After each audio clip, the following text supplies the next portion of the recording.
Nah, oma saya itu adalah first convert dari gereja ini. Jadi founding father, pendiri gereja ini melayani, salah satu yang dilayani jemaat mula-mula itu adalah oma saya. Dan mama saya.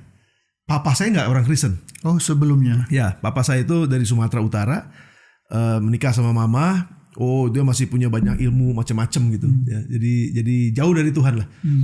Make the long story short, akhirnya papa jadi Kristen. Bertobatlah di gereja yang sama, karena memang menikah di gereja yang sama, bertobat di gereja yang sama, dan mulai melayani. Gitu. Karena pelayanan terus kan. Jadi gereja tuh udah kayak rumah nomor 2, Pak. Karena lingkungan saya di situ, komunitas saya di situ, teman-teman saya di situ gitu. Walaupun memang ya sekolah juga nggak jauh dari gereja soalnya. Jadi pulang sekolah pasti ke gereja. Karena dia melayani Tuhan, Tuhan senang, Tuhan memberkati pelayanannya. Bukan kisah sembarang kisah. Kisah ini istimewa sebab terjadi oleh karena kasih dan dibagikan dengan landasan kasih juga. Inilah podcast Berbagi Kisah dan Kasih bersama saya, Yunus Timotius.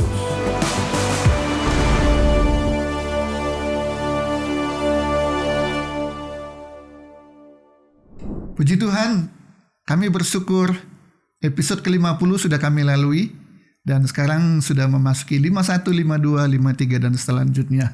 Terima kasih kepada para penonton yang sudah mendukung kami dengan doa, dengan likes, share, subscribe. Juga ada yang membantu dengan dana. Terima kasih kepada para narasumber yang sudah hadir di podcast Berbagi Kisah dan Kasih. Di episode kali ini saya mengundang seorang narasumber atau tamu, seorang hamba Tuhan yang saat ini menjabat menjadi ketua umum sebuah sinode gereja. Beliau adalah Bapak Pastor Arif Multi Ardania. Siapa beliau dan bagaimana beliau melayani Tuhan dari awal sampai saat ini menjadi ketua umum sebuah sinode gereja? Mari kita kenali beliau lewat perbincangan di podcast Berbagi Kisah dan Kasih. Pak Arif, terima kasih sudah hadir di podcast Berbagi Kisah dan Kasih. Thank you Pak Yunus for having me. Iya, luar biasa. Satu kehormatan Bapak bisa hadir di sini. Terima kasih Pak. Pak Arif, ini namanya kan bagus ya, Arif, orang yang bijaksana. Kemudian multi, wah ini banyak, ini pasti multitasking, multi talent dan Ardania. Saya agak lupa Pak, Bapak Master of Divinity Pak. Divinity, ya oke, baik. Jadi lengkapnya itu ya. Pak Arif lahir di mana? Di Bogor Pak. Di Bogor. Saya asli Bogor. Oh, asli Bogor. Asli Bogor. Talas ya Pak. Asinan. Asinan Bogor. Jadi lahir di Bogor, sekolah di Bogor, remaja dan dewasa semua sampai hari ini. All the way. Oh. Bogor Pak. Bogor. Semua terus di Bogor. Ya cuma kuliah aja saya di Jakarta dan sekolah Alkitab saya di Filipina. Ya. Selama sekian tahun ya. Ya kuliah kira-kira mungkin 5 tahun ya. 5 tahunan di Jakarta ya. Tapi pulang pergi Bogor Jakarta. Oh. Lalu ambil sekolah teologi di Filipina sekitar 2,5 tahun. Ya, itu untuk masternya. Master. Ya. Oke. Berkeluarga dengan satu istri. Betul. Dan berapa anak? 2 putri Pak. 2 putri. Ya, 2 putri dengan satu. Jadi Bapak paling ganteng di rumah ya. Ya. 1 istri, 2 putri dan nggak bisa terbalik tuh Pak. Iya, jangan dibalik ya. Jangan dibalik ya. Oke. Usia berapa putri sekarang paling besar? Yang paling besar 22 tahun. 22 yang tahun. kecil 21 tahun. Cuman beda 13 bulan Pak. Oh gitu? Ya. Satu hal yang kita nggak pernah rahasia kan, usia. Nah, Bapak sih berapa sekarang? Tebak Pak.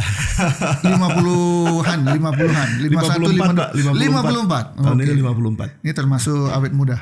Puji Tuhan. Tapi masih adik saya 63 Pak. Lebih awet muda Pak. Lebih awet muda. Oke. Ya. Pak Arif, bagaimana bisa akhirnya memilih untuk melayani Tuhan? It's a long story Pak. Sebetulnya saya sudah melayani Tuhan dari sejak usia sekolah minggu kali ya. Mungkin usia 10-11 tahun gitu. Sebagai guru sekolah minggu? Ya awal-awalnya memang cuma asisten guru sekolah minggu karena saya bisa main gitar lalu usia 10-11 tahun gitu. Jadi ada guru sekolah minggu yang minta tolong sama saya untuk iringin dia selalu gitu di kelas gitu. Kalau dia ke cabang-cabang gitu terus saya iringin gitar. Bapak pengiringnya? Ya, pemusiknya? Tapi masih kecil. Masih kecil waktu itu. Jadi Bapak justru belum jadi guru sekolah minggu. Ya kan kita merasakan kalau pelayanan itu dimulai dari guru sekolah minggu biasanya kan. Iya. Ini Bapak belum jadi guru sekolah minggu tapi sudah jadi pengiring musik. Ya, saya sendiri sebetulnya kan waktu itu masih tunas remaja ya. Kalau usia di GSJ tuh Ture. iya, tunas remaja tuh masih sekolah minggu tapi juga belum remaja gitu. Jadi in between, Pak. Nah, itu saya di situ udah mulai diajak-ajak pelayanan.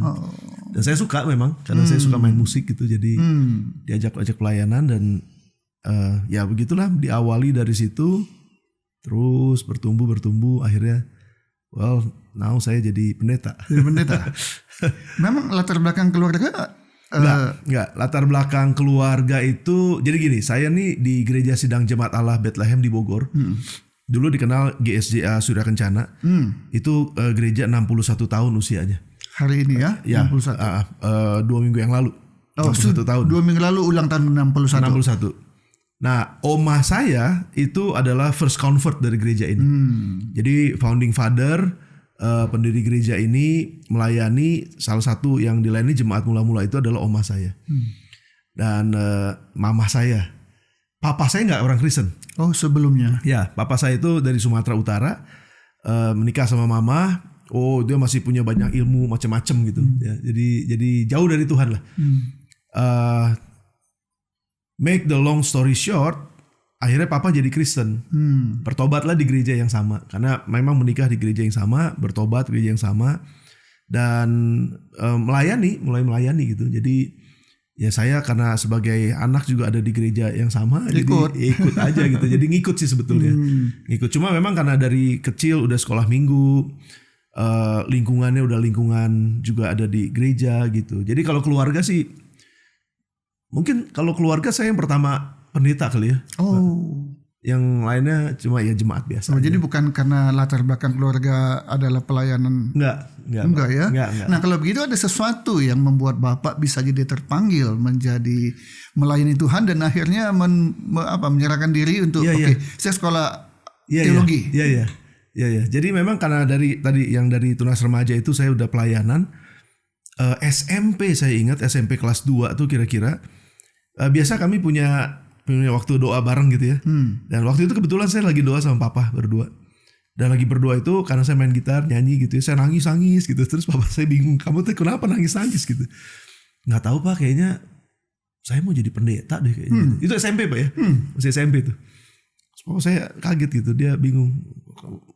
Ngapain jadi pendeta gitu kan? Karena memang nggak ada latar belakang sama sekali walaupun Kristen ya, walaupun aktif pelayanan di gereja, tapi nggak ada bayangan jadi pendeta gitu kan? Karena nggak ada keluarga yang pernah jadi pendeta. Saya berdoa gitu terus papa bilang nggak usah lah jadi pendeta gitu. Kalaupun mau jadi pendeta, lulus SMA kamu nggak boleh langsung sekolah kitab, kamu mesti sekolah sekuler dulu. S1 dulu lah minimal apa gitu. Dan setelah itu terserah gitu. Nah waktu lulus SMA betul aja papa saya bilang kamu nggak usah sekolah kitab, kamu sekolah sekuler dulu gitu. Saya ambil sekolah perbankan Pak. Sebentar Pak, sebelum dilanjutkan ke sekolah perbankan, apa yang terjadi Pak? Kalau Bapak masih ingat, kok tiba-tiba terpikir waktu itu di SMP waktu doa saya mau jadi pendeta? Apa yang terjadi? I think it's a supernatural Pak. Susah dijelaskan. Susah dijelaskan Pak. Karena memang waktu itu kan lagi penyembahan ya, lagi doa, saya main gitar gitu nyanyi, itu seperti Roh Kudus seperti jamah hati saya gitu, makanya bisa nangis gitu kan. Terus itu kan wajar. Tapi tiba-tiba bisa ngomong saya menjadi pendeta. Saya otomatis Pak saya kayaknya mau jadi pendeta deh kalau lulus nanti gitu. Ya itu papa saya bilang jangan, nggak usah gitu. Akhirnya ya udah, karena pelayanan terus kan. Jadi gereja tuh udah kayak rumah nomor 2 Pak. Karena lingkungan saya di situ, komunitas saya di situ, teman-teman saya di situ gitu. Walaupun memang ya sekolah juga nggak jauh dari gereja soalnya. Jadi pulang sekolah pasti ke gereja. Nggak pelayanan, main bulu tangkis lah, terus main musik bareng-bareng sama teman-teman gitu. Jadi ya udah komunitasnya memang udah ada dekat sama gereja. Jadi gitu. memang penting ya menjadikan gereja sebagai rumah kedua ya Pak ya. I think ya itu adalah bagian dari eksistensi gereja dalam lingkungan ya Pak ya. Kalau gereja ditakutin sama anak muda, wah. Daud berkata kan, aku ingin diam di rumah Tuhan seumur hidupku. Oh itu lebih lagi ya. Lebih baik 1 hari di pelataran rumah Tuhan daripada 1000 hari di tempat yang lain katanya. Iya. Tapi itu menarik sih Pak. Iya betul kan. Menarik. Nah jadi kalau anak-anak kita ini gereja lagi, biarkan ya. Jangan ditegur, apalagi dilarang ya. Wah itu kejadian sebetulnya sama istri saya sih sebenarnya Pak. Wah itu cerita yang lain lagi tuh. Jadi istri saya nggak punya panggilan jadi pendeta kan, tapi dia pacaran sama orang yang mau jadi pendeta. Jadi karena lingkungannya juga di situ gitu. Nah orang tuanya istri saya itu memang dulu bukan Kristen kan. Jadi karena istri saya sering ada di gereja, pelayanan dan lain sebagainya, sampai terungkap atau terucap dari mulut orang tuanya, gereja kasih makan apa? Terus mau ngapain sih ke gereja aja gitu? Gereja mau udah kalau mau minggu aja udah gitu, nggak usah tiap hari. Nah, ya namanya anak-anak muda ya, ngumpul kan senang-senang sama teman-teman dan lain sebagainya gitu. Ya memang sempat keluar perkataan-perkataan seperti itu, gereja mau ngapain sih sebenarnya? Gereja bisa kasih apa sih? Betul Pak, mau kasih makan atau apa gitu. Tapi kalau yang saya lihat justru puji Tuhan bahwa gereja kami itu sampai hari ini itu tempat buat anak-anak muda itu kumpul Pak. Mereka seperti komunitasnya tuh kuat banget gitu. Dan itu yang punya daya tarik tersendiri kalau menurut saya. Seharusnya gereja memang punya daya tarik tersendiri, khususnya buat generasi muda. Nah, ini generasi muda nggak punya tempat buat mereka. Ini jadi catatan bagi saya dan juga bagi penonton. Tantangan di gereja zaman now. Ya. Bagaimana gereja menjadi tempat yang nyaman bagi anak muda? Exactly Pak. Betul Pak. Itu challenge Pak. Itu challenge. Jadi mereka lah masa depan gereja kan. Ya kalau mereka sudah gak nyaman lagi di gereja, mereka pasti cari kenyamanan di tempat lain, kafe. Well, kalau kafenya bagus ya bisa ada small group di kafe. Tapi kalau pergaulan maksudnya Pak, dia bergaul dengan komunitas yang salah gitu di tempat yang salah. Ya artinya di gereja juga bisa jadi salah kalau pola pikirnya nggak diperbaiki gitu kan Pak. Jadi kayak saya pikir memang gereja tuh harus menjadi the safest place on earth. Tempat yang paling aman di bumi ini di mana? Ya selain memang ada tempatnya gereja gitu, tapi juga gereja adalah komunitas yang dimana orang-orang akan merasa aman gitu di sana. Nah, how we build this? Jadi kita ngomongnya panjang ke sana tuh Pak. Gimana kita bisa membangun komunitas gereja yang memang nyaman buat semua orang gitu. Dan semua orang tuh akan rasanya kok saya belum ke gereja tuh kayaknya ada yang kurang gitu. Iya kan Pak. Dan Pak Arif adalah produk gereja yang seperti itu kan? Betul Pak. Betul Pak. Pak. Jadi jangan harapkan ada sesuatu yang hebat, luar biasa dari tempat yang biasa-biasa saja. Gereja harus menjadi tempat yang luar biasa dan itu wajib. Karena di mana ada Yesus, di situ pasti luar biasa. Setuju Pak. Oke, lanjut Pak. Ke perbankan. Menarik nih. Jadi panggilan itu dimulai tadi saya bilang di SMP kira-kira kelas 2. Lalu SMP, SMA saya terus pelayanan sekolah gitu. Dan akhirnya saya kuliah di perbankan. Itu pun karena waktu itu tahun-tahun 90-an ya. Kan itu perbankan lagi booming ya Pak ya. Di mana-mana orang buka bank dan setelah deregulasi perbankan tahun 83. Betul Pak. Bank-bank asing boleh masuk di luar Jakarta. Bank-bank dengan hanya modal sekian bisa berdiri. Ya, dan papa saya bilang kamu ambil perbankan. Itu masa depan gitu. Kok sama ya? Saya juga tahun 80-an cita-cita saya Pak. Perbankan Pak. Bengkir Pak. Bukan perbankan. Tapi pegangin duit orang lain Pak. Itu mengelola uang orang lain gitu ya. Ngeliatin akunnya orang gitu Pak. Wah, dan akhirnya ya udah saya masuk ke sana dengan ada banyak juga tuh sebetulnya pertolongan Tuhan ya. Tuhan bukain jalan gitu. Dan akhirnya saya kuliah. Tapi sementara sekolah, kuliah sampai akhirnya saya lulus, saya tetap ada di gereja dalam pelayanan gitu. Jadi mau capek, mau ujian, mau apa gitu, pelayanan nggak pernah lepas gitu Pak. Mungkin that is my calling ya Pak, yang nggak bisa sama dengan semua orang. Cinta mula-mula itu ya. Dari awal memang, dari awal seperti itu dan kayaknya ini memang dunia saya atau gimana ya. Dan sampai sempat akhirnya saya kerja di bank Pak, di salah satu bank swasta sebelum saya lulus. Jadi 2,5 tahun sebelum saya lulus saya udah kerja di sebuah bank di bagian marketing, kredit marketing dan Ya sambil kerja, sambil kuliah, sambil pelayanan. Jadi itulah yang terjadi di dalam panggilan. Akhirnya saya juga diperlengkapi, kalau menurut saya diperlengkapi sebagai tanda kutip ya seorang profesional gitu yang kerja sesuai dengan KPI, ada target dan lain sebagainya gitu. Jadi saya ya puji Tuhan diperlengkapi dengan corporate knowledge lah, artinya kalau nanti mau manage sebuah organisasi seperti apa, juga semua diasah. Betul Pak, gitu marketing, ketemu sama orang, dimarah-marah orang, public speaking juga. Public speaking itu belajarnya waktu jadi guru sekolah minggu Pak. Cerita di depan anak-anak, mulai khotbah di depan jadi remaja. Sejak dini malah, bukan di marketplace. Enggak Pak. Marketplace itu hanya nanti hasilnya. Justru saya melihat saya ini dididik di gereja untuk bisa berkontribusi bagus di marketplace. Marketplace hanya memperlengkapi kalau menurut saya, untuk diri saya maksudnya, hanya memperlengkapi saya untuk bisa melihat corporate world dan juga ngelihat how to manage things gitu Pak. Dan bagaimana ketemu sama orang, bagaimana masalah orang, bagaimana reaksi orang kalau ketemu sama ini, konflik seperti apa dan lain sebagainya. Justru saya banyak belajarnya di dunia itu. Jadi seperti diperlengkapi Pak, ditambahin. Ini menegaskan kembali apa yang pernah saya dengar dari seorang hamba Tuhan. Dia bilang kepada salah satu anak muda di gerejanya, kamu aktif di gereja, kamu melayani di gereja, bahkan kamu jadi pemimpin di gereja, mau sekolah minggu, remaja, kaum muda. Ketika nanti kamu selesai kuliah dan kerja, wawancara ditanya, kamu pernah memimpin nggak? Kamu dengan jelas dan tegas bilang, sering. Di mana? Di gereja. Oh, jelaskan. Oh, walaupun nol pengalaman. Yes. Tapi pengalaman melayani dan memimpin di gereja, ternyata itu menjadi satu pertimbangan. Betul Pak. Saya setuju. Itu yang saya ajar juga sama anak-anak muda di gereja kami. Kalian tuh jangan underestimate. Kalian dikasih kepercayaan untuk melayani. Itu kalian belajar disiplin waktu. Iya, jelas. Mereka kuliah, mau ada ujian, tapi tetap pelayanan. Berarti kan you have to manage your time gitu, bener-bener kan Pak. Lalu setelah itu kamu juga disiplin doa. Jadi di tengah-tengah kesibukan kamu atur waktu, tapi kamu juga harus tetap waktu pribadi dengan Allahnya mesti ada gitu, WPDA-nya. Jadi itu kan betul-betul dilatih gitu Pak ya. Kamu kalau pelayanan misalnya jam 7 pagi, waktu itu kami pelayanan jam 6 pagi. Jam 5 mereka udah mesti ada di gereja. Berarti kamu bangun jam 4 Pak. Ini anak-anak.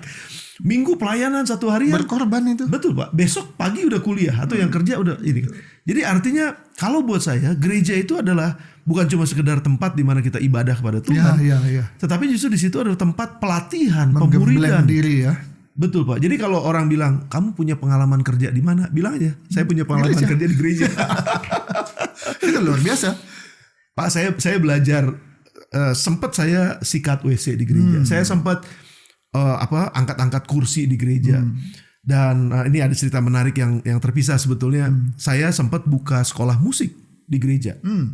Sekolah musik kami ada di Bogor sekarang. Itu saya yang mulai dan sama beberapa teman. Itu Pak, kalau hari Minggu ibadah kami di bawah, kami ada sekolah musik di atas, ada lantai 2. Jadi saya bilang sama gembala sidang yang lalu itu, Om saya mau pinjam alat musik, saya mau buka sekolah musik. Karena ini pengkaderan. Bayar gratis? Awalnya gratis Pak. Awalnya gratis. Tapi akhirnya bayar. Nah terus akhirnya ini kami beresin kalau hari Minggu kebaktian, Minggu sore atau Senin pagi itu, kami beresin semua alat-alat itu naik ke atas Pak. Untuk sekolah musik. Karena kan kita gak punya modal buat beli alat musik kan. Setelah selesai nanti hari Jumat gitu, kembalikan lagi. Kita turunin lagi, setting ulang lagi buat hari Sabtu latihan, hari Minggu udah kebaktian lagi. Dan itu kan latihan Pak. Artinya kami gak dibayar. Tapi seneng-seneng aja gitu. Because of the calling ya Pak ya, karena panggilan. Tapi akhirnya ngelihat begini, wah ini teman-teman banyak yang ngajar musik, kesian juga uang makannya apa gimana. Akhirnya bayar lah gitu. Satu murid Rp6.000. 6.000 Pak. Itu tahun 98, 99 lah kira-kira. 97, 98 gitu. Bayar 6.000. Wah itu akhirnya berkembang dan lain sebagainya. Dan akhirnya sekarang kita punya sekolah musik. Yang di bawah company malah sekarang. Oke. Ya. Sempat bekerja malah. Tapi kemudian yang SMP panggilan itu bagaimana akhirnya sampai memutuskan? Saya kerja itu karena kebutuhan yang pertama, papa saya meninggal. Jadi waktu saya masuk kuliah tahun pertama, kan yang suruh kuliah kan papa, buat sekuler kan. Iya. Dia meninggal. Tahu begitu saya sekolah kitab gitu. Dia meninggal, ya udah saya terusin kan, tapi sambil pelayanan, Pak. Nah, along the way dalam pelayanan, dalam bekerja juga, sempat panggilan, saya ingat, sempat panggilan itu kayak nggak usah deh kan, saya kerja juga sambil pelayanan. Iya, sama kan. Pelayanan saya nggak dibayar, Pak. Kerja saya dibayar. Saya dapat duit. Dan dapat duit bisa pakai untuk pelayanan. Exactly, Pak. Itu kan itu alasannya. tapi itu jadi seperti tempted ya, Pak ya. Tempted untuk udahlah kerja aja deh gitu. Toh saya juga mau kan punya rumah sendiri, punya mobil sendiri nanti. Itu kan pemikiran dulu ya, Pak ya, anak-anak masih manusiawi lah ya. Iya kan, Pak. Toh saya juga nanti akan menikah gitu dan lain sebagainya. Jadi akhirnya sempat hilang tuh. Sempat hilang, cuma satu kali ada, begitu saya udah lulus kuliah, tapi waktu itu masih kerja. Dan itu saya start the music school in the church. Saya lagi main musik juga, Pak. Terus tiba-tiba dalam hati saya begini, kamu inget gak? Gitu, Pak. Kayaknya suara itu halus banget. Kamu inget gak? Wah iya Tuhan, kenapa ya saya langsung nyambung ya. Pada ingat apa? Banyak yang diingat kan. Terus juga memang kebetulan kerjaan waktu itu memang begitu banyak target dan tantangan. Tempted lagi nih. Ayo udah jadi sekolah Alkitab pendeta aja. Cuman saya nggak cepet langsung balik gitu, Pak. Saya minta 3 tanda. Tiga tanda itu dipenuhin sama Tuhan. Dan akhirnya saya bilang, oh ini konfirmasi. Tapi yang terakhir adalah sebelum saya memutuskan untuk oke, saya berhenti kerja, saya sekolah Alkitab. Itu tawaran, Pak, di Bogor itu saya ingat tahun 98 itu. Ada satu bank swasta dari Jakarta, sekarang udah gak ada banknya. Itu buka cabang. Nah karena saya masih kerja di bank yang lama, saya dihubungin sama, saya gak tahu direktur areanya bank yang baru ini. Entah dapat nomor saya dari mana, lalu dipanggil lah saya. Kami lagi perlu kepala cabang buat gereja buat kantor baru ini. Wah itu kan jadi godaan. Berarti ini bukan dari Tuhan nih, saya bilang gitu kan. Tapi Tuhan ingetinnya 3 tandanya udah digenapi kan. Ya anyway saya berdoa sebentar, saya ngobrol sama beberapa orang, terus akhirnya udah panggilan Tuhan. Akhirnya udah saya putuskan, saya berhenti kerja untuk sekolah Alkitab. Dan ya there we go. Akhirnya saya sekolah Alkitab dan pulang jadi staff di GSJ Bethlehem. Jadi ada banyak kesaksian pendeta-pendeta yang tadi di sekuler tapi bangkrut, kemudian melayani Tuhan. Dan karena dia melayani Tuhan, Tuhan senang, Tuhan memberkati pelayanannya. Ya. Tapi Pak Arif justru di tengah-tengah adanya godaan untuk menjadi kepala cabang. Iya, jadi rasanya memang panggilannya lebih kuat, Pak, untuk jadi hamba Tuhan. Lebih kuat ya, dan memang menyenangkan hati Tuhan itu nggak cuma omongan lah ya. Ya. Ada sesuatu yang memang harus kita berani memutuskan. Ya. Ini nikmat betul. Ya. Menjadi kepala cabang itu fasilitasnya. Ya. Dan saya kalau filosofi saya, Pak ya, pemahaman saya, apapun keputusan saya, Tuhan turut bekerja dalam segala sesuatu untuk mendatangkan kebaikan bagi mereka yang mengasihi Dia sesuai dengan rencananya.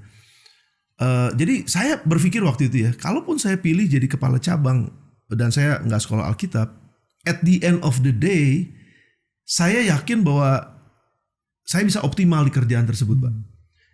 Karena kan itu tergantung dari bagaimana kita kerja, bagaimana kita manage waktu dan lain sebagainya. Tapi at the end of the day, sekali lagi saya balik lagi, nggak ada kepuasan yang lebih besar ketika saya melihat orang hidupnya diubahkan dalam pelayanan saya. Saya bisa melayani di bank, orang bisa terlayani dengan baik, oke puji Tuhan lah. Orang bisa dibantu, ada yang perlu kredit ini segala macam gitu, saya bisa bantu dengan keuangan dari bank misalnya. Tapi kepuasannya beda ketika melihat ada orang yang terima Tuhan, hidupnya diubahkan, ngalamin hancur hati di hadapan Tuhan, lalu jamah Tuhan, lalu hidupnya berubah. kayaknya kok itu lebih precious ya gitu loh Pak. Dibandingkan saya ngelihat kalau saya berhasil di dalam dunia ini, bisa berhasil Pak, bisa saya yakin. Tapi beda gitu, perasaannya beda banget. Dan menurut saya secara subjektif nih Pak, ini subjektifnya saya, that is my calling. Gitu. Jadi saya lebih pilih ke sana. Jadi ketika ada penonton yang nonton episode kita kali ini yang dalam kebimbangan keraguan melayani Tuhan atau sekuler, jangan ragu-ragu ya. Ini satu contoh. Dan nanti kita akan lihatlah di akhir dari episode ini bahwa pilihan dari Pak Arif itu bukan pilihan yang keliru. Amin. Ya, itu pastilah dia tinggalkan jabatan, dia tinggalkan fasilitas, pasti seperti lagu biarpun hidup susah di dunia gitu ya, tapi yang penting bahagia di surga. Itu zaman bahala. Ya. Sekarang melayani Tuhan, bosnya Tuhan loh, Tuhan Yesus bosnya. Ya. Kalau bos dunia aja baik, apalagi Tuhan Yesus. Ya. Oke. Setuju Pak. Bapak mulai memutuskan untuk 100% ada di dalam pelayanan. Pertama sebagai apa waktu itu Pak? Saya lulus dari sekolah Alkitab tuh tahun 2000 akhir. Jadi Desember 2000. Saya pulang dari Filipina, saya kembali ke Indonesia. Itu jadi staff Pak. Staff. Ada cerita bagaimana bisa ke Filipina Pak? Kenapa bukan kemana-mana? Itu menarik juga, itu menarik juga. Karena waktu itu tadinya saya mau sekolah Alkitabnya ya di Indonesia aja lah gitu ya. Karena kita terafiliasi dengan sekolah Alkitab di Sati Malang, STT Satya Bakti. Tadi saya mau ke sana. Lalu ada masukan dari teman-teman, sayang kamu udah S1, kenapa nggak langsung ambil S2? Nah, S2 di mana gitu kan, kita bingung ya, kita nggak punya referensi dulu dan nggak banyak gitu. Dan saya juga bingung tanya-tanya kemana-mana gitu. Lalu akhirnya ya itu yang saya bilang, saya minta tanda kalau memang saya harus sekolah Alkitab di mana gitu. Tanda yang ketiga itu Pak, yang digenapi itu adalah orang dari Filipina. Sebenarnya dia orang salah satu pendeta kita di GSJ Indonesia ini sekolah di Filipina. Field educationnya dia pilih di Bogor, di GSJ Bethlehem. Dan dia pemain musik, dia main gitar. Cocok dengan dunia Bapak. Exactly Pak. Jadi kita ngobrol-ngobrol gitu. Terus ya dia seperti peneguhan gitu. Rif, kalau kamu mau sekolah Alkitab, udah langsung ke Filipina aja. Saya kasih rekomendasinya. Karena dia akan kembali ke Filipina. Karena dia field education cuma 3 bulan kalau nggak salah di Bogor. Dia kembali ke Filipina. Lalu ya udah saya bilang gimana caranya, dibukakanlah jalan Pak. Dan akhirnya ya saya pada waktu itu bahasa Inggris saya juga kalau TOEFL 550, bahasa Inggris saya cuma 290-an ya. Pokoknya I love you mah tahu lah ya. Yang penting bisa itulah sorry. Thank you. Oke. Ada modal nekat juga ya. Memang waktu itu kalau saya lihat situasinya adalah satu panggilannya kuat, terus yang kedua dukungan dari GSJ Bethlehem Pak.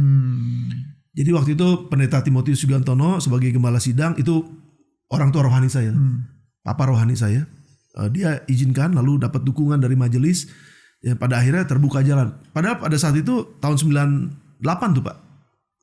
Kerusuhan di Jakarta terjadi, minggu depannya saya berangkat. Jadi sebenarnya masih masa-masa yang agak sedikit goyah.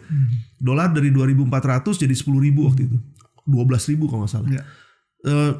Tapi udah majelis semua udah setuju, sepakat. Jadi apa enggak nih? Udah berangkatnya dengan iman. Jadi memang iman Pak. Bukan nekat sih Pak.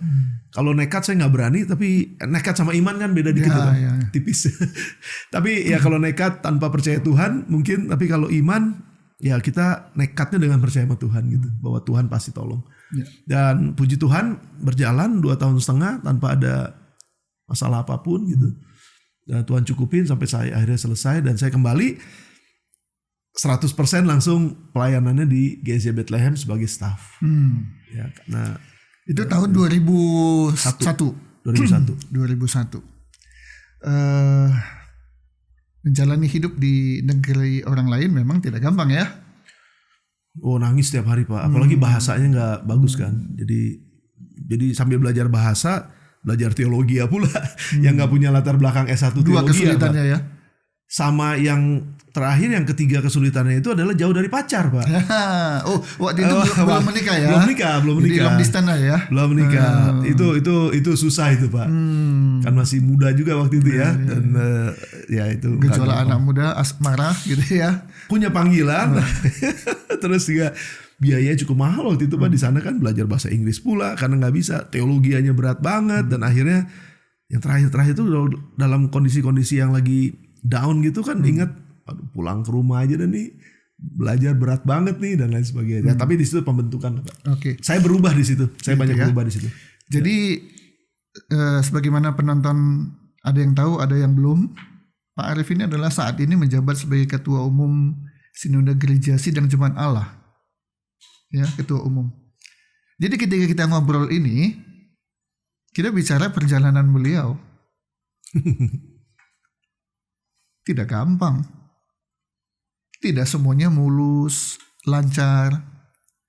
Tapi ketika hari ini beliau mendapat sebuah kehormatan, tanggung jawab untuk menjadi ketua umum, orang jangan bilang enak ya. Ini ceritanya ini. Kesulitan-kesulitan, hambatan dan tantangan beliau sudah alami. Kita tahu kan? Oh, jadi tidak ada hasil tanpa proses. Dan proses itu ada suka, lebih banyak duka. Ya, Pak. Harus Pembentukan. dijalani. Karena pembentukan. Oke. Ya, saya banyak berubah sih, Pak. Dalam proses itu ngalamin begitu banyak perubahan. Dan perubahan yang paling penting di dalam pelayanan bukanlah menambah ilmu tentang Alkitab, tapi adalah berubah karakter kita menjadi lebih mendekati karakternya Kristus. Ya. Sebab semakin tinggi jabatan, tapi tidak semakin berubah karakter, itu malah jadi batu sandungan. Setuju, Pak? Ya, Pak. Ya, betul, Pak. Karena khotbah yang terbaik itu kan bukan di mimbar kan, Pak? Betul, Pak. Tapi lewat hidup kita kan. Betul, Pak. Saya lihat, saya kenal Pak Arief memang belum lama. Bertemu juga paling mungkin baru 2 kali dengan hari ini. Ya. Ketemu langsung ya, Pak. Ketemu langsung. Ya. Tapi saya lihat beliau nggak jaim lah gitu ya. Ya, nggak jaim. Kemudian cukup ramah menurut saya ya. Cukup ramah, murah senyum. Pakaian pun ya bukan karena di depan saya orangnya gitu ya, bukan. Tapi ya inilah orangnya yang mungkin Bapak juga nggak enak kalau menyampaikan itu kan. Nah, saya menyampaikan apa adanya. Dan mengenai karakter ini semakin tinggi posisi seseorang harusnya semakin menjadi contoh dan teladan. Amin, Pak. Ya, kita berdua Pak Arief tetap mempertahankan. Bapak bilang tadi saya berubah. Nah, itu. Oke. Kembali ke Indonesia dan kemudian menjalani masa-masa pelayanan di GSCA Bait Lahim. Yep. Sampai akhirnya menduduki jabatan Ketua BPD GSCA Jawa Barat. Atau sebelumnya Saya di karena gini, GSCA Bethlehem itu gereja pembina, Pak. Jadi kalau di GSCA kan ada gereja perintisan, Pratama, Madya, pembina. Nah, pembina itu kan gembala sidangnya dipilih ya, Pak. Jadi tahun 2006 itu saya terpilih sebagai gembala sidang. Oh, 2006. 2006 ya. Dan itu melalui pemilihan di internal kita gitu. Dan ya proses dari 2001 sampai dengan 2006 itu juga kan sebetulnya proses saya sebagai pendeta dengan hamba Tuhan dengan embel-embel pendeta di depannya gitu. Sebelumnya kan saya udah pelayanan. Saya ya pelayanan cell group, saya pelayanan pujian, pelayanan musik, pelayanan firman Tuhan dan lain sebagainya gitu. Tapi sejak 2001 itu memang pelayanan saya sudah punya embel-embelnya pendeta gitu. Dan di situ sebenarnya prosesnya lebih panjang. Bagaimana Tuhan membentuk bukan cuma sekedar itu tadi yang Bapak bilang, kita kan khotbah, tapi kita kan mengkhotbahkan apa yang kita hidupi. Dan kita juga kan memang harus menghidupi apa yang kita khotbahkan gitu kan, Pak. Jadi nah itu proses, Pak. Dan itu prosesnya nggak gampang gitu. Dan 2006 terpilih menjadi gembala sidang, itu pun proses berikutnya. Karena selama hidup saya sebelum jadi gembala sidang itu, I always ada di second chair gitu atau third chair gitu Pak. Nggak pernah mimpin satu organisasi yang di puncak gitu. Number one-nya ya. Nomor satunya gitu, first chair-nya gitu. Jadi itu challenge yang luar biasa Pak. Itu buat saya itu tantangan yang luar biasa gitu. Harus merubah mindset banyak karena sekarang keputusan ada di tangan saya gitu. Saya nggak cuma sekedar jalanin keputusan orang lain. Jadi wah itu nggak gampang. Itu nggak gampang. Dan itu buat saya challenge yang paling menantang di dalam perjalanan kepemimpinan gitu Pak. Jadi dipilih menjadi gembala sidang dari sebuah gereja saja bagi Pak Arif itu sebuah hal yang luar biasa. Oh itu nggak pernah kebayang Pak, nggak sama sekali nggak pernah kebayang. Ya. Padahal menurut saya, bagi saya pribadi loh, ini subjektif. Jadi gembala sidang biasa aja kok. Ya karena masih ada jenjang-jenjang lain yang bikin ya ini baru luar biasa. Nah, contohnya setelah 2006 Bapak menjadi gembala sidang, tahun berapa Bapak terpilih menjadi ketua BPD GSJ Jawa Barat? Wah ini masalah saya nih Pak. Saya tuh nggak terlalu ingat sama tahun-tahun. Cuma memang belum lama saya jadi terpilih sebagai gembala sidang. Saya terpilih sebagai ketua Badan Pengurus Daerah Jawa Barat itu GSJ Jawa Barat di periode BPD Jawa Barat yang kedua. Jadi periode pertamanya kan ada kepemimpinan yang awal ada 5 orang BPD. Lalu setelah itu kan itu 3 tahun ya. Terus setelah itu baru saya terpilih sebagai ketua dalam 2 periode ke depannya gitu. Tahun berapa ya? Saya lupa ya. Tapi ya, anyway nanti bisa dilihat di 2006, 2009 kurang lebih lah ya, atau 2010 ya. Mungkin 2000 ya 2009, 2008, 2009 mungkin ya Pak ya. Oke. Ya. Bapak menjabat sebagai ketua 2 periode. 2 periode. 2 periode. 2 periode. Itu kan sudah mulai beda kan. Oh iya. Gembala sidang saja. Iya. Dan sekarang bertanggung jawab terhadap sekian banyak gereja di satu provinsi. Iya. Tapi itu pun bukan akhir. Iya Pak. Itu pun bukan akhir. Dan Tuhan izinkan Bapak terpilih menjadi ketua umum. Bagaimana ceritanya? Kisahnya? Kalau itu perjalanan kalau menurut saya Tuhan lah ya, dan itu kan bukan rekayasa manusia. Dan saya juga nggak pernah berpikir untuk jadi pimpinan di daerah atau di nasional. Cita-cita nggak ada. Kepikir juga enggak Pak, sama sekali. Gitu ya. Lo jadi gembala sidang aja nggak pernah terpikir. Itu aja luar biasa ya. Karena saya di dalam hati saya cuma satu, apa yang bisa saya lakukan untuk memajukan organisasi ini, itu aja Pak. Jadi ada atau nggak ada dalam struktur buat saya nggak terlalu jadi masalah.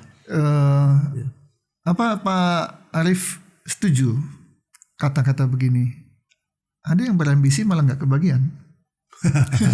Tapi ada orang yang nggak kepikir gitu ya, itu yang Tuhan pilih. Iya. Bahkan ada yang tidak mau. Gideon? Ya seringkali Tuhan memang pilih orang yang nggak mau kali ya Pak ya. Karena Tuhan lihat hati kan Pak. Iya, karena bukan ambisi pribadi sih Pak ya. Ini bukan ambisi pribadi sih. Iya, beda sih memang Pak. Ini maksud saya gini, saya bisa melihat perbedaannya menjadi gembala sidang, memimpin jemaat, dengan menjadi ketua, kalau sekarang ketua sinode misalnya, atau menjadi ketua daerah gitu. Kan yang dipimpin bukannya jemaat lagi Pak. Yang dipimpin tuh pendeta-pendeta atau pemimpin-pemimpin yang ada gitu. That is another challenge actually. Jadi saya berpikir ini seperti ada pembelajaran baru gitu. Karena memimpin jemaat sekali lagi is one thing ya. But leading other leaders is another thing gitu. Jadi betul Pak, perlu banyak belajar Pak. Apa ada perubahan dalam hidup Pak? Dari seorang gembala sidang, ketua BPD 2 periode, dan kemudian terpilih ketua BPD. Kan ada banyak Pak. Di tiap provinsi ada ketua BPD. Sekarang kita ada 37. Tuh. Tapi ketua umum sinode kan cuma 1 Pak. Cuma 1. Iya kan? Di antara sinode yang lain Pak. Sinode yang lain juga. Itu masing-masing sinode. Tapi di sinode Bapak adalah Bapak jadi satu-satunya yang duduk di situ. Dan itu kan bukan satu hal yang mudah. Ketika duduk di sana, ketika Bapak terpilih, Ya. di mana waktu itu terpilih, Pak? Di Kongres 23 ya, di Batu Malang. Batu Malang. Di Oke. Batu Malang. Apa perasaan Bapak waktu itu?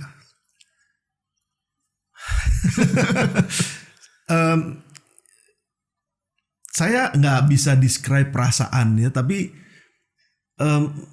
cuma ini aja ya. Tuhan kenapa saya gitu? Kenapa saya gitu? Karena memang sama sekali sebetulnya nggak pernah ada. Gini Pak, gini. Saya mungkin ceritanya gini ya.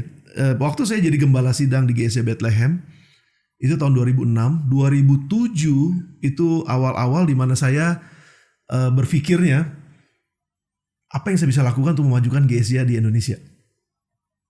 Nggak pernah mau berpikir duduk dalam struktural di GSC Indonesia.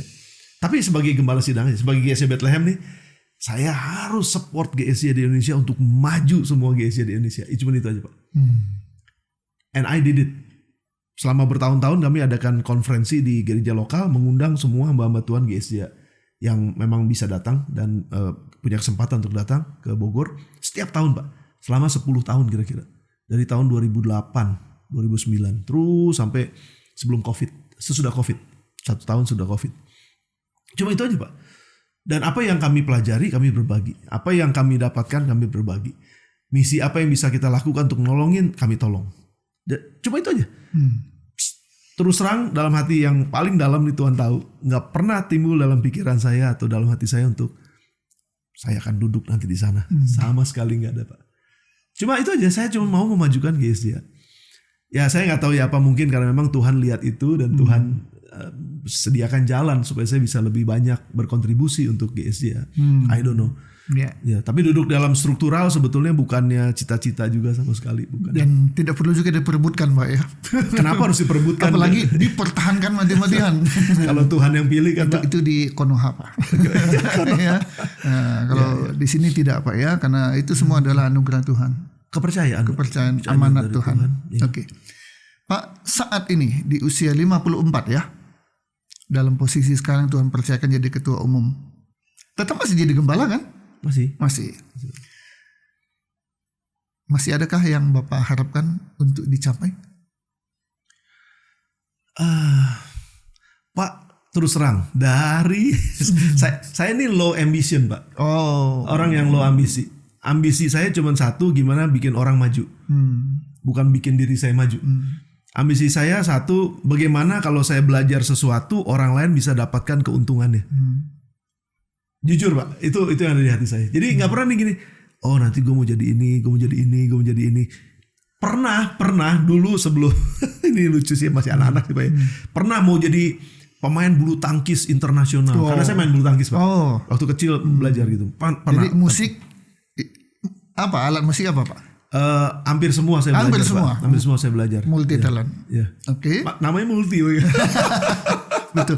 Makanya orang tua kalau kasih nama itu yang bagus-bagus gitu ya. Nama itu kan doa kan. Betul. Jadi udah deh Pak. Nama anak saya Lewi Pak. Lewi ya. Oh pelayan udah. Maunya. Imam. Iya imam. Kan? Iya, jadi multi ya. Jadi Tuhan kasih multi ya. Iya jadi itu saya mau dulu tapi anak kecil kan ya Pak ya. Kalau ditanya di sekolah gitu mau jadi apa, juara dunia bulu tangkis gitu. Ya itu anak kecil. Tapi begitu mulai besar gitu pernah ada sih gue mau jadi jutawan gitu. Mau jadi kerja di bank.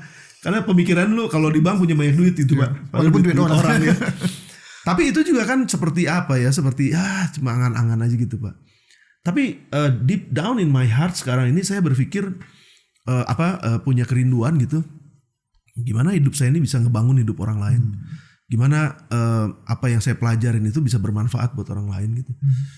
Cuma itu aja sih Pak rasanya. Jadi nggak pernah kepikiran nih mau apa lagi ya. Apalaginya tuh begini. Mesti bikin apa lagi supaya organisasi ini maju. Mesti bikin apa lagi supaya orang ini lebih maju. Cuma itu aja Pak. Satu hal yang saya tangkap, hati-hati dengan orang yang punya pikiran dan cita-cita sederhana. Jangan underestimate. Tidak salah. Almarhum Yeremia Rim pernah bilang begini, Saya lewat di Stadion Senayan, ada Istora Senayan, 2 gedung berbeda kan, satu sepak bola, satu gedung tertutup.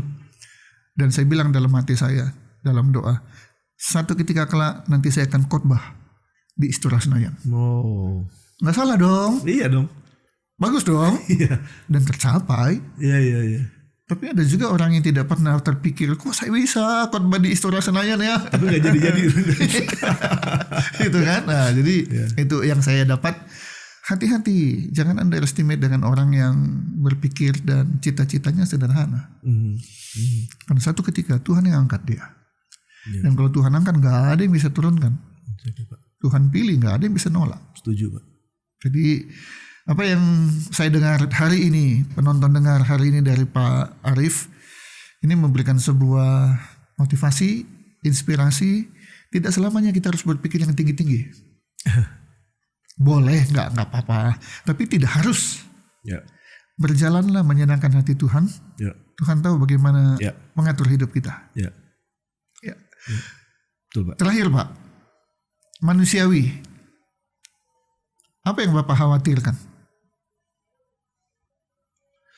Oh, ini juga pertanyaan yang kalau saya boleh jujur, Pak ya, saya nggak pernah khawatir dengan apapun juga. Ya, oke. Puji Tuhan untuk itu. Jemaat kami tahu, keluarga saya tahu, anak-anak saya, istri saya semua tahu. Seringkali saya jalan, sorry Pak ya, saya jalan itu kadang-kadang suka lupa bawa uang. Lupa bawa uang ya. Mau makan apa gitu, saya nggak bawa uang gitu. Tapi saya ini hamba Tuhan, tipe hamba Tuhan yang pas-pasan, Pak. Pas butuh, pas ada. Jadi pas-pasan. Okay. Ada banyak kesaksian. Cuma maksud saya gini, nggak pernah takut gitu bahwa nggak akan ada uang nanti terus akhirnya gimana hidup gue di depan ya gitu. Ya. Sama sekali Pak, sama sekali. Saya jujur, Tuhan tahu, saya jujur. Tapi yang mengkhawatirkan saya hari-hari ini adalah kalau Tuhan kasih visi besar, saya nggak sampai accomplish itu. Ini visi nih Tuhan kasih nih, Tuhan percayakan nih. Karena saya pemimpin Pak, karena saya orang yang harus carry on the vision gitu. Nah begitu ada masalah yang tiba-tiba menurut saya nih masalah ini bisa jadi kendala, visi ini nggak bisa sampai nih. Wah itu bisa bikin stres Pak. Jadi artinya kalau dibilang kekhawatiran, takut apa buat diri saya sendiri, kayaknya enggak sih ya. Tapi kalau buat kerjaan Tuhan gitu, yang Tuhan sebenarnya buat keluarga juga sama sih. Tuhan kasih visi buat keluarga saya ini seperti ini gitu. Terus saya nggak bisa carry on. Waduh, ini jadi kekhawatiran tersendiri gitu. Struggle tersendiri Pak. Khawatir tidak bisa memberikan yang terbaik pada Tuhan. Itu yang memang Iya Pak. Okay, itu kadang-kadang yang membuat sebenarnya stresnya nggak perlu sih kan, karena Tuhan yang akan pimpin gitu. Betul. Tapi karena ada burden gitu Pak. Saya yakin teridentifikasi juga dengan Musa sih sebenarnya waktu kamu harus pimpin orang Israel keluar gitu. Siapa saya? Saya nggak punya kemampuan ini itu. Khawatir dia. Iya Pak. Bagaimana dengan, saya nggak tahu juga ya, dengan tokoh-tokoh yang lain gitu dalam Alkitab gitu. Daud misalnya suruh pimpin peperangan setelah dia jadi raja misalnya, karena ada misi yang Tuhan kasih gitu. Murid-murid misalnya, pergilah jadikan semua bangsa murid. Saya nggak tahu gimana kekhawatiran mereka gitu ya. Tapi kalau saya identifikasikan dari diri saya sendiri, how can I accomplish this gitu dari Tuhan gitu. Kayaknya Tuhan, saya butuh Tuhan kayak gitu Pak. Oke, Pak, satu pertanyaan bonus. Bapak bisa konfirmasi apa yang tadi sudah pernah saya ucapkan. Penampilan Bapak itu apa adanya? Ya dari sepatu, celana, kemeja, bahkan jas. Saya lihat nggak menunjukkan seorang yang ya ketua umum itu pejabat loh Pak di ininya gitu ya. Nah, apa memang itu pilihan gaya Bapak dan kenapa? Pak terus terang kalau saya nih milih Pak, milih. Saya pakai sepatu yang enak, saya pakai celana yang enak, saya pakai baju yang enak. Jadi saya berusaha untuk nyaman aja buat nyamannya pasti yang saya pakai gitu ya. Nah, tapi kan ada orang nyaman dengan jam tangan mewah, Ada orang nyaman dengan jam tangan yang murah. Pak, siapa sih yang nggak suka pakai barang yang bermerek, yang mahal? Saya pikir wajar dan itu naturnya manusia gitu ya. Saya juga mau sih kalau ada gitu pakai jam tangan yang bagus apa gitu. Cuman Bahkan ini nggak pakai jam tangan nih. iya. Kelupaan Pak. Kelupaan. Nggak, tapi maksudnya gini. Toh pada gini, sekali lagi saya suka pakai yang nyaman dan kadang-kadang yang nyaman itu juga harganya mahal kan Pak. Bisa jadi. Bisa jadi mahal kan. Tapi maksud saya gini, yang penting saya kelihatan bagus, apa nggak berantakan gitu, nggak apa sih bahasanya kalau orang sekarang bilang norak-norak gitu ya. Yang penting udah setelannya bagus apa gitu, enak dilihat. That's enough gitu. Kalau buat yang katanya mahal, barang mahal apa, kalau ada puji Tuhan, karena tadi saya bilang kan Pak, saya kan hamba Tuhan pas-pasan gitu. Ada yang tiba-tiba pas butuh sepatu, ini ada sepatu. Puji Tuhan aja gitu. Jadi karunia menikmati gitu. Iya. Tapi memang lebih ke arah itu sih Pak. Apa yang nyaman aja sih buat saya gitu. Dan tentu aja juga sopan kan buat orang gitu, nggak kenapa jadi begini gitu. Ya. Yang penting enak aja sih Pak. Ya, oke. Baik, terima kasih banyak Pak Arif sudah Sama-sama, Pak berbagi Yunus. Terima kisah kasih. hidup Bapak, Terima kasih Pak. pelayanan, pekerjaan, Terima kasih. juga apa yang menjadi prinsip-prinsip hidup dari Pak Arif. Thank you Pak. Tuhan Thank you for Yesus having me. memberkati ya. Thank you, Tuhan berkati Pak. Demikian para penonton, silakan petik apa hal-hal yang bermanfaat yang bisa kita jadikan contoh keteladanan dari apa yang dikisahkan oleh Pak Arif. Lengkapnya Pastor Arif Multi Ardania M. Div ya. Saat ini menjabat sebagai Gembala Sidang dari GSCA Bait Lahim Surakencana Bogor, dan dipercaya Tuhan menduduki posisi sebagai Ketua Sinode GSCA di Indonesia. Tunggu episode-episode kami berikutnya dan tetap doakan supaya episode-episode berikutnya tetap ada hadir menemui Anda, menjadi berkat bagi semua penonton di tengah-tengah dua kesulitan kami mengenai dana dan narasumber. Saya percaya apa yang sudah Tuhan mulai, hanya Tuhan yang bisa mengakhirinya, bukan manusia. Kami berjalan dengan iman. Kami percaya iman tidak mempermalukan kami. Sampai bertemu di episode-episode berikutnya. Saya Yunus Timotius pamit, dan tetap jangan lupa bantu dengan like, share, dan subscribe supaya semakin banyak orang yang bisa menonton podcast ini. Tuhan Yesus memberkati.